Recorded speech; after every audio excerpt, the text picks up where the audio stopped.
I used to have a friend. Angifonela atsho ukuthi ngithayi ngisemsebenzini officeini athi can I come kuwe ngize sizodla lunch bese kabiza ifani yaleyo Nigeria. I don't remember his name loyo baba loyo. Yeah. Hayi Chomi, yazi ngicela ukuthi ungenzele ifavor. Ngithe yani ifavor. Umuntu wami indoda yami ifuna ukuvula ifranchise bafuna umuntu osebenzisa that specific bank. Athi yazi uthi ngenile imali. Hayibo ngiphume masengichayisa ngiye ePark Station 3000 liphume. Mangijwe sleep ngithole 400 and something thousand. Hayibo. Mina nje phanchile compute it. Athi le mali uyithathephi? Hey athi hlala la kancane. Hleli la kancane. Hi makathi lo mlungu lo kimi athi do you know where the man le mali buyapi? Ngithi I don't know. Athi le mali itshontshe ku property. Ama property angazi awani bayihlanganisa bayangena ku account yakho.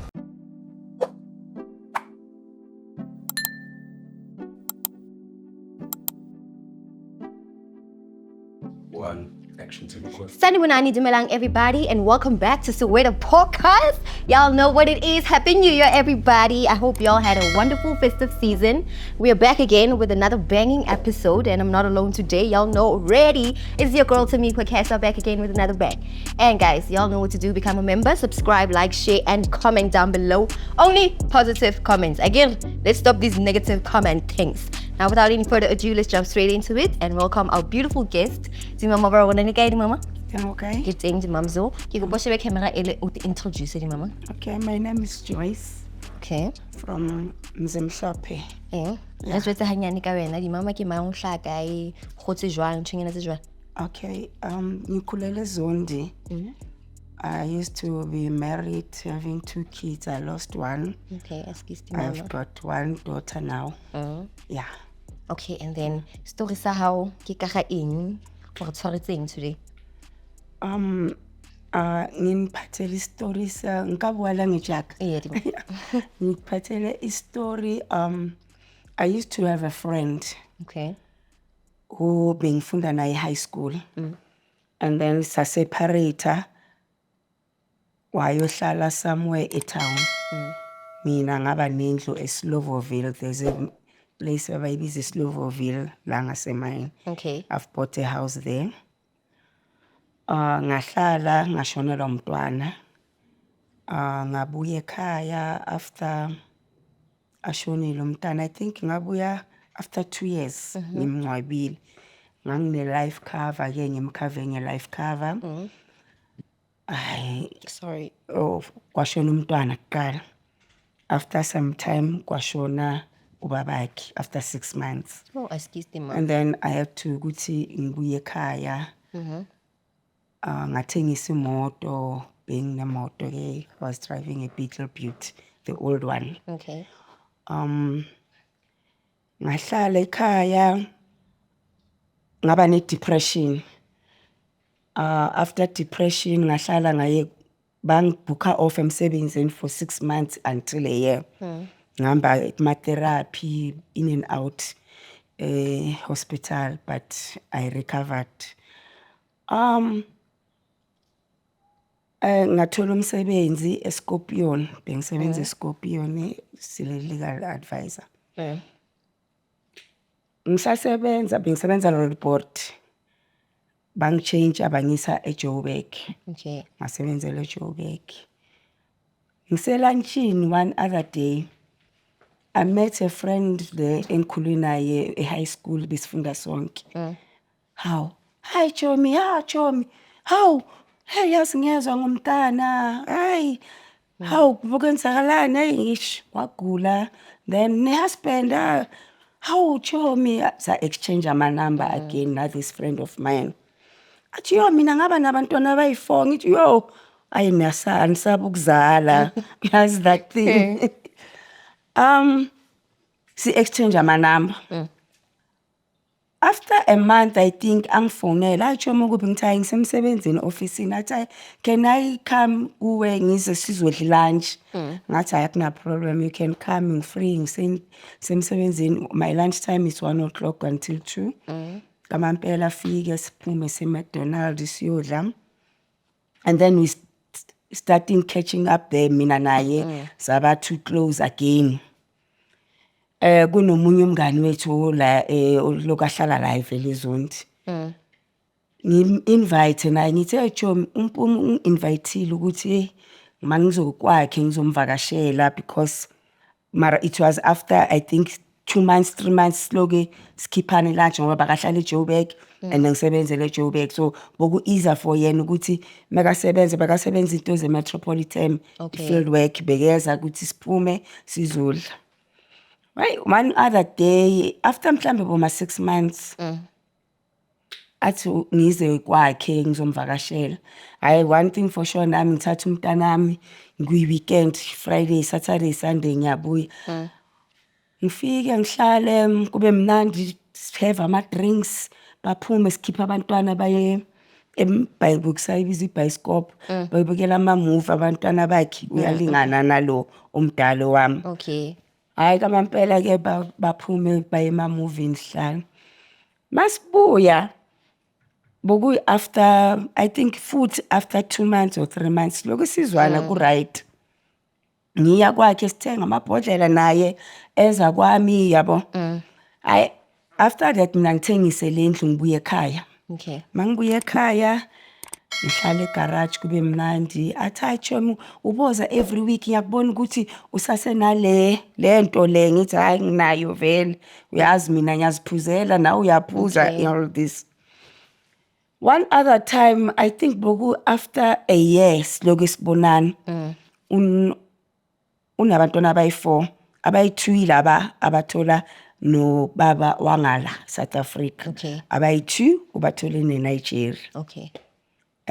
Wathi ushade nalo ke bese kabiza ifani yaleyo Nigeria. I don't remember his name loyo baba lo. Yeah. Hayi ngiyomvakashela sometimes ngishiya umntana kithi ngihambe ngi1. Okay. Sihleli nje siyaphuza bokukhona enye a friend of ours ke urelated naye. Hayi Chomi yazi ngicela ukuthi ungenzele ifavor. Ngithe yani ifavor? If uzokhona angazi but if ungakhona umuntu wami indoda yami ifuna ukuvula ifranchise la eJoburg kuneshop abamnike yona and bafuna imali engaka like mhlambe ngathi 150,000. Okay. Or something then ngoba wena uke wathola ne life cover and uhola kuleyo account ayina problem because bafuna umuntu osebenzisa that specific bank. You understand? Ngithe yipi athi hayi antu sebenzisa ngithi hayi vele ngisebenzisa ngimbuze mina ngithi why wena ungabaniki account yakho athi hayi mina ngisebenzisa Standard Bank. They need i-account le yase Absa bafuna specific ngoba izobiphuma from ku Absa. Stupid of me, I didn't know. Hayi ngithi angiphethanga ama account ngizenze angazo vele ke I was dumb because I was like 32 in age. Ngithi ngizokunikeza but ngizothi manginika ngizoza ngiwabhale phansi everything because bebengawabhali ku card ama account before. Okay. Kudlula imonth angifonela hawu Chomi why ungasezi ngithi angizoza ngibusy ngoba sometimes bengisamba nakubo ndoda yami since indoda yami yashona and sisa invite yes yeah. Hayi ngizoza phela nami ngibusy khabo ndoda and what not. After 2 months umuntu hayi Chomi waza ngikulandile beka driver. Angilande vele kwami ngihambe naye. Mangifika athi mara Chomi lento serious tu ngicela ungiphi account yakho.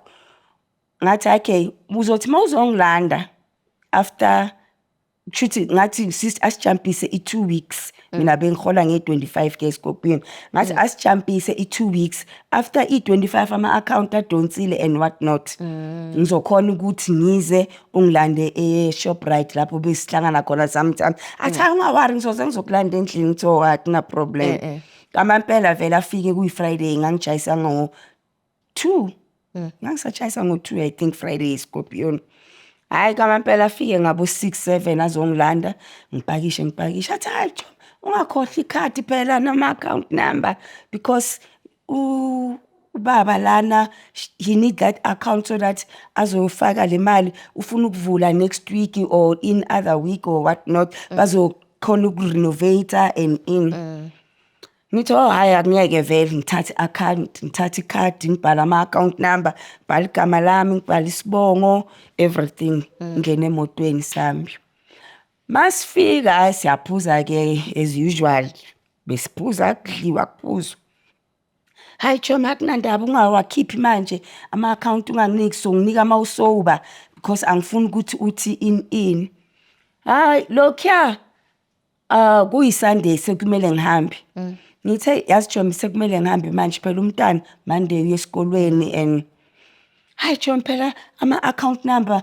sinikeze walaji ukuthi azothola ama account number mhlawumbe azomfakela nga next week kakhona hayi kamampela ngimnikeze ke ngibhale hayi Joyce sithole account number 11 in what ngihambe ngiphume ke bangidrop emateksini or in ngibuye ngihlala endlini ngiye emsebenzini kudlula iviki lokuqala kudlula lesi2 ngiyafona athi siloko siyakhuluma vele siya communicate how choma right hayi right awunini umuntu after I think kwaba after 2 months ngithi hayi choma le mali lonto ayingeni vele mos ngono uyiyeke uyicancel hayi choma ngeke ngiyicancel because izoyidingeka uqalile ngama renovation khona lapho athole khona imali ayibolekile so uzosebenzisa le mali ayibolekile ngale ezongena kuwe uyiboleke komunye umngani wakhe ukuthi abayenza ama renovations hayi akuna problem mina I don't know anti siyazi mawusebenza ngabantu awukuthathi konke lokho one day ngisemsebenzini I think ngabo 12 angifonela chom right into right athi yazi uthi ngenile imali hayibo imali ingenile ngibonanga angithi bekuba ne notification mangena imali yomholo or what not ngithi ayangibonanga notification athi hayibo ingenile chomi ngicela ukuthi uye bank uyobheka at least udraw bengidraw 5000 ngaphandle udraw 1000 rand ubone ukuthi kungene malini because akana sure ukuthi kungene malini okay hayi mina ngithi hayi ngisemsebenzini manje and ilunch yami izophuma and angeke ngikhona ukuphuma ngelunch today ngicela ukuyichecka mangishayisa ngishayisa ngo4 kwamampela hayi mangishayisa ngiphume mase ngichayisa ngiye epark station ngifike apps ngidraw ngifake icard mangidrawa le kushuthi kahle kahle ngingadraw 1000 liphume ngimfonele ngidraw ne sleep mangidraw sleep ngithole 400 and something thousand hayibo hayibo chom uyibonile ukuthi kungena imali engakanani ku account yami hayi chomi yimalini shutha ungibonisa yabo ngishuthe vele khakha ngimthumezela athi hayi chomi ngizoza kusasa or ngizoza namhlanje kuwe ngikulande siyodrawa udraw malini ngaphandle bank ngithi hayi ngidraw 5000 ngithi but manje athi draw i4000 bese sizoza kusasa ekseni sihlangane nawe before uyongena emsebenzini sikulande sifuna ukuyokhipha i50000 sithi mebevule bank siyokhipha i50000 nithi 1 + 1 hayi kuna problem ke makunjalo hayi kamampela bafike kimi ekseni mebefike ekseni ngigqoke kahle vele top yomsebenzi ngifike siye ebank bebevula kwa 8:30 ngingene ebank hayi yazi bathi uthi usele ngaphandle nendoda yakhe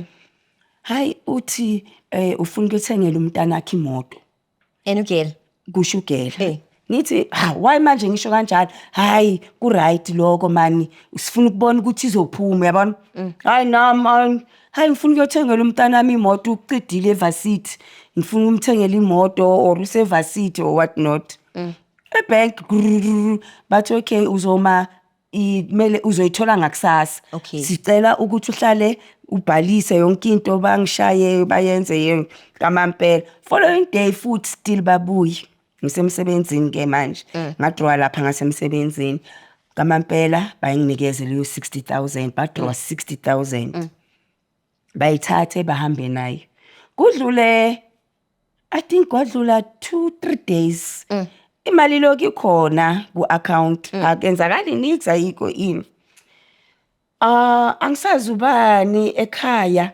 aboleke imali like uboleka imali kimi mina ngimnika kweyami yomsebenzi ayithi le card ngihola ngalo hayi ngimfakele ngimenzele what not hayi nayi ngiyifakile bekusadepositwa phakathi like ngihambe ngimdepositela vele and I understand ukuthi kulelo bank bengisave kulo Okay. Angithi inama to account ine savings ine Current account, current yeah. account I ngisavile kule account le Hi, after 2 weeks, aloku uyacommunicate ngithi nami uyakubuza hayi Chomi.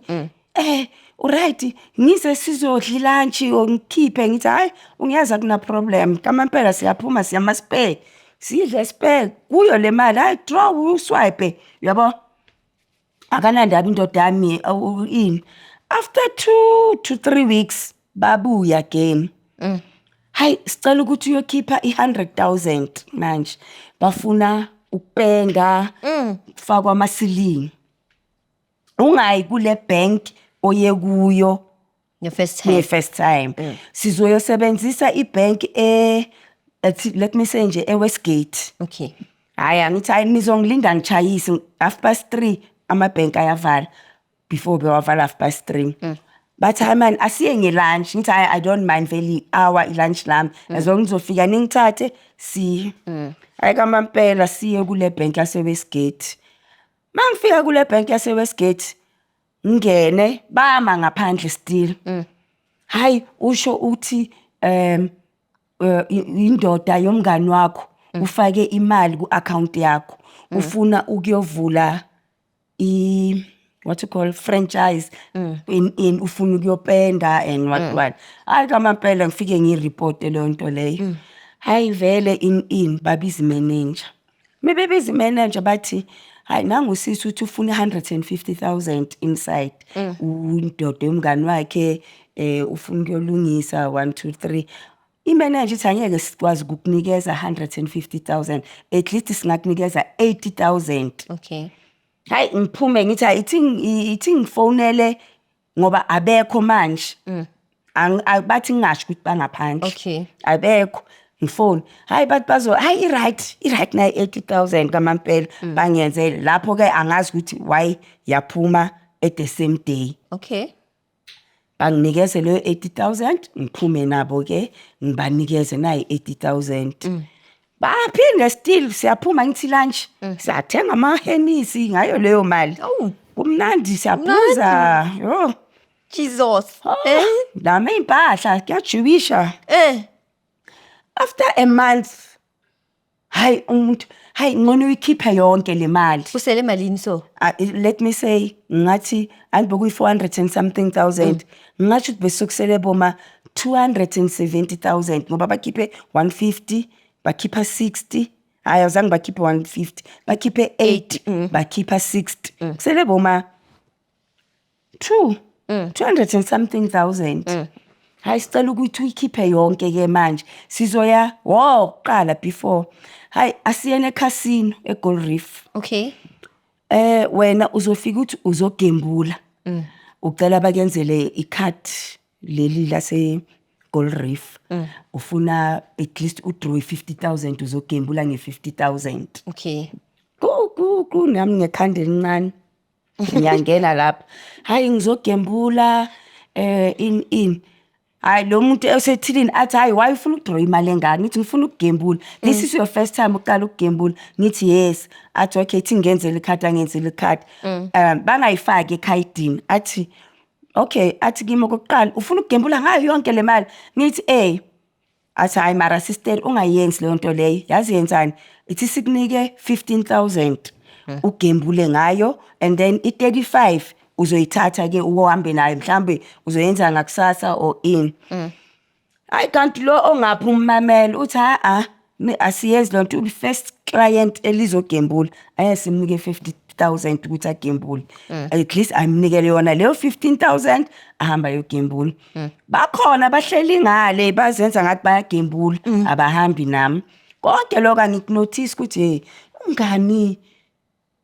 waloko njalo uyazi Uyaseparate uyangena mina vele I'm the owner of the account angithi. Banginike 15,000 ethilini lapho ngihlale lapha emshini angiyazi naloko kugembula ngazi angifuna ucamba manga sengiyenza ngathi ngiyagembula eze naye hayi chomi ngaqina nini right sekumuntu hayi yenza ngathi uyaphuma etoilet uphuma uhambi sihamba naye 15 or what not Bakunike yona cash. banginike yona in cash. Okay. Hayi siphume kamampela singena emotweni sambi. After a month again aphinde saya kuphi lelo ele Israel Mall. Angazi ngathi hayi bathi manje sicela ukuthi uyikhiphe yonke because sikaqedelela ufuna ukuthenga izinto ama fridge hey ngiyahamba ke labo kuyi Saturday. Siyangena ngisebenza ngama weekend ngiyangena ebanki bengisacela ukukhipha imali le yamesele because like anti kushuthi ebank the way angazi kushuthi bengaboni or bokwenzakalani that when bahleli ngaphandle bona leso sikhathi bahamba ke manje yilo mngani wami amadoda ayi2 ingane wakhe naye. Okay. Hayi masihlala lapha ya ngene hayibo athi lola ayibabiza manager nanga uthi ufuna ukukhipha imali yonke imanager ihlale nami phansi angibize in private uthi hlala la why ufuna ukukhipha yonke imali enye ungayifaki la kuma savings wakho and then bese at least to keep a little bit and then uzoloku uthi mawufuna ukuyikhipha uyitransfer to current account. Ngithi hayi ngifuna yonke today because mele ngiyolungisa istore and what not. Manje abasathi ngithi indoda ngithi yamvela ngisho babonile ukuthi ma bank ababoni. Mina nje punch like compute it. Athi le mali uyithathephi. Hey. Kale ngibambe ngibhekele ngithi to tell you the honest truth abantu engihamba nabo bakhona. Indoda yomnganami ingicelile ukuthi ucela ukufaka imali ku account yami. Hey asihlala la kancane. Hleli la kancane athi bakuphi bahamba ngemoto enjani. Ngathi bathumela ama security or in. Should babona or in. Ba move from the parking lapho bebepake khona baya somewhere. Hey makathi lo mlungu lo kimi athi do you know where the man le mali buyapi ngithi I don't know athi le mali itshontshe ku property ama property angazi awani bayihlanganisa bayangena ku account yakho uyazi ukuthi iqale lingakalani lelo ngithi mina angazi nix bathi hlala la sibiza amaphoyisa Jesus ayingihlala sengiyaqhaqhazela manje ngithukile ngoba ngene ngathi imali kabani yakho kubo so but ke end up engibatshela iqiniso ukuthi ayingihamba nabantu abaso bangithumile mina ukuthi ngingene ngithi bathi siyayibona udrawile 70 wadrawa 50 wadrawa yabo hey mangisahleli kanjalo ngene vela amaphoyisa ethu sisunjani thi ngikhona bathi usebenzaphi ngithi hayi ngisebenza endaweni eso bathi okay yima kancane bathi ningaqale nenze next bank manje bayeke labantu le mali bazokudrawisa futhi and we know definitely sure bazokunikeza about again a month or 2 weeks again kusha amaphoyisa okay ngithi hayi no problem ngoba siyakuza ukuthi awunaqala angithi bangifuna ama number semsebenzini and what not ba confirm yonke into on a Monday azange bangise emaselini azange bangise ndawo ngamampela sibe ne in contact nalabantu after vele bakhuluma iqiniso after 2 or 3 weeks phone uchomi uphele labantu hey ngithi manje nina nibalekeleni ngoba nithele imali eclean and then manje nishiya mina problemini and mina ngithe ngithi imali yami end up ngikhuluma iqiniso ukuthi in hayi mara bangiyekile bayibathi hayi vele bayibona imali eclean hayi kamampela hathi ababushinga kanjalo sesichange ibank abayifreezanga ebank okay ngicela uyodraw ngaphandle ubone ngidraw 5,000 kamampela ngibanikeza nayi 5,000 Yo, lokhuya sebabonile ukuthi le 5,000 iphumile ayifrizanga. Bangise yini le mall konje? Oh, ngikhohliwe, I don't remember it, mara la iduze ko report. Okay. Siye lapho masifika bami ngaphandle still ngene nomfazi. Mangena nomfazi wakhona athi hayi ahlale edulweni mina ngiye lapha eThilini. Kanti ebank bayenze ukuthi mase sengiza futhi iphinde reflect ukuthi nangu uzodraw. Khale leyo nto ekhalayo kufika amaphoyisa. Bathi kuyenzakalani ngale mali? Babuza yena, hayi nama ngazi indoda yami yiyo kufika amaphoyisa ngithi kufika amaphoyisa ngamaveni ayi2. Hayi indoda bavele bayifreeza lapho. Maybe ifreezer we understand ukuthi kufreezeka nale ekuma savings wami imali yami. Hayi ngibuza ebank ke manje ngizoyenza kanjani mina because imali yami le engapha elonto but don't worry about that sifuna ukudila nalapha. Ngenzakala ke bamthathe siye police station ngibhalisa statement sami naye abhalisa sakhe ukuthi hayi indoda yami uye wacela ukuthi bathi wena why bungakhiphi account yakho athi no bebefuna iaccount yase Absa as asebenzise Absa ngisebenzisa standard but this is not the first time iaccount le uchintshile uchintshi ama account ay3 different banks bosebenzisa i-Absa wa-change, wasebenzisa i-Standard Bank wa-change, wasebenzisa i-Nedbank. Basho bani ugele? Basho ugele. Okay. Shuthi uyijwayele lento and ufaka umuntu osebenzelayo onganacala or in. Ngathi bamvalela wahlala about 1 week waye court. Following day makaye court bahamba bambhela out. Okay. Azange ayikhiphe le ndoda yakhe ngithi uyabazi abantu base Nigeria ama passport and what not. After so kwenzeka le yonke le drama ngimbuze Marachom why wenze into eso kimi mina makungafika amaphoyisa ngila emsebenzini ngiyothini mina family nakubondoda yami family yakithi ngiyothini mina sengiboshiwe ngiboshelwa into eso. Hayi Chomi nami ngithathekile ngithi mara uthatheka ngami ngeaccount yami ngihola kule account itheme bayifreezer bayifreezer ngaya ebank eAbsa ke mangifike eAbsa ngithi ngicela ukuthi ningikhiphele le mali ekuma savings ngoba imali yami ngiyayidinga because njoba ni freezile angeke ngisakhona ukuyisebenzisa le i-current account banginikeza le mali yami kuma savings namanje ngisathola ama SMS ukuthi ngingabuyela ebank ngiyisebenzisa yona ama savings yona le ya not yama savings loan le ya 270 so ngiyasaba even now to go back to because ngavula enye account after that ngavele ngavula enye account. So manje iphelele phi le ndaba yaka Chomi akasakuphela Chomi manje imali besiphuza phela leyo mali phela nami le phela le khuluma ngayo leyo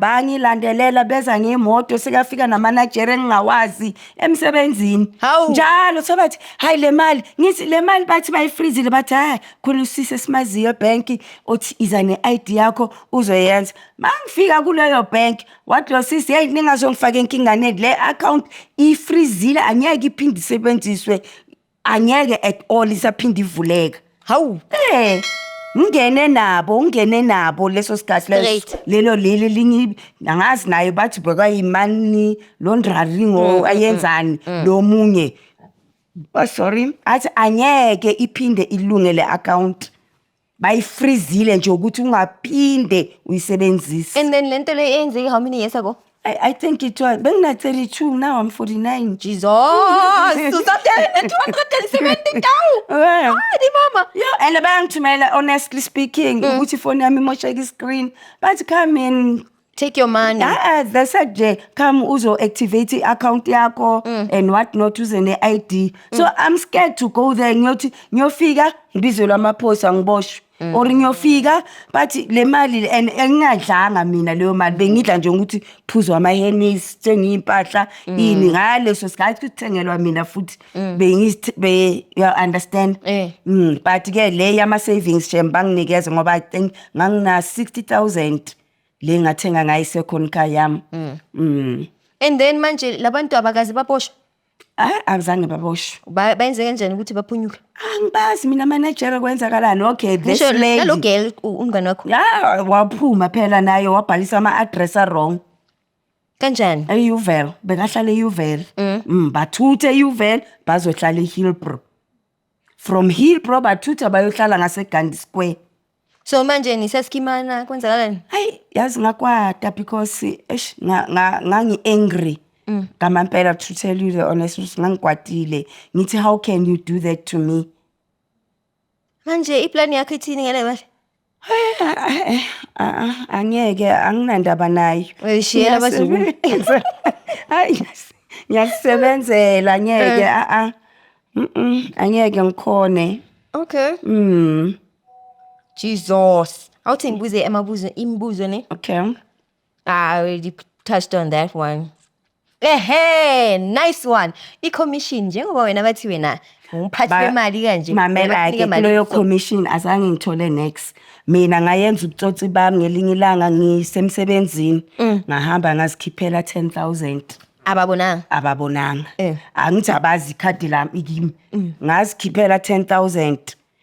Ngahamba ngathengela umntana wami wardrobe angisazi nani. Following day bengakangifoneli futhi ngahamba ngakhipha 20,000. Hayi nami ngangibhubhudla nje leso sikhathi. Ima-saving. Yeah. So I think ngadla about 30 or 35. Lewishile. Uzokwata umngane wakho phela uzibonele pho. Angeke ayibone phela akazi ukuthi isemalini or in ngoba nendoda yakhe beyihamba behind her back sometimes. Mekazokhipha imali ahambe aze nelinye Nigeria beyitu. Bakhipha imali. So manje wena ubona qhamuka nje ngamasudu amasha angekho yena asemsebenzini. So bongathukanga ngaleso sikhathi mawulibele ungene ebank. Hayi mina phela bengazi next ukuthi what happened before. First time, second time we found out isikhathi sebezobabhaqa manje bethi mina ngithi eyami le mali. Lapho ke kulapho engafreeza khona. So it's been years le mali le isakumele ithi woze zongidla. Yo. And wena uyibheke kanje uthi hayi nyaya saba mina ngizi la. Angeke serious. I don't want to lie. Okay, so what do you regret about this whole experience? Yo, ngiyayiregreta kamampela lento le ukuthi uthole umngani onakhula nonke I betray like this. Azokufaka entweni ezinje ngabe kwakwabanye abantu nasebank ngakumele mina ngiboshwe from the word go nje ngisayokhipha le 70,000 wakumele ngiboshwe. Money laundering. Yo. Bakufaka inkingeni wathi ngcono kushe wena. Yo. Abangani ne? Okay, yini advice ungayinikeza ama girls cause siyayithanda imali. Yo. Sayithanda imali. But I was not even aware ukuthi kuyongena that money. Bongazi ukuthi uzongena imali. Bowazi nje ukuthi uzongena imali ye-franchise mhlambe ngoba njengoba ngisho ukuthi mina bengine life cover ngakungcwaba umntana kwangena imali la msamo. Bekumalini so le? Kwakuyi 90,000. And then yendoda yona yaba malini? Yendoda kwakuyi 150. Okay, so lena beyiqala ukufika kuma 4. Jesus. Hey, mama, advice, advisor. Nibeni very much careful, Shem. Nibeni very much careful. Umuntu afuna ama-bank, umuntu athi ihamba ngizokuyisa kuphi. Very nibheke, nisigade la ngaphandle. Nami hayi bengisasithanda ukukhula or yini but nje nibheke. Yeah. Ningathemba abangani ne? Yo. Hey, abangani bafaka inkingeni bafethu. Don't trust the friends that are always saying, "Chomi, let me use your bank account." Use your own bank account. No, it's a bank account and it's private for a reason. Again, guys, let's keep things safe and solid. And Yeah. stay away from friends. And then the mama kile buhelana kwa haone. All right, my Go love. to the share stories out. And kile wela lo you didn't get into trouble. I didn't. Honest, o- yeah. Modimo o ratile O that ratile, much. ke ntho ke tjhong hore maybe monna ka le ngwana ka they were on Good me. Yeah, ancestors, ne? mm. Ai ke o lebohela di mama. Yeah. Maruli na ne hantle ka zake setse. Yo, Guys, lutile. That's it for today's show. Thank you guys so much for tuning in. I'll see you guys again next week. Don't forget to like, share, subscribe, and comment. I love y'all. All right, thank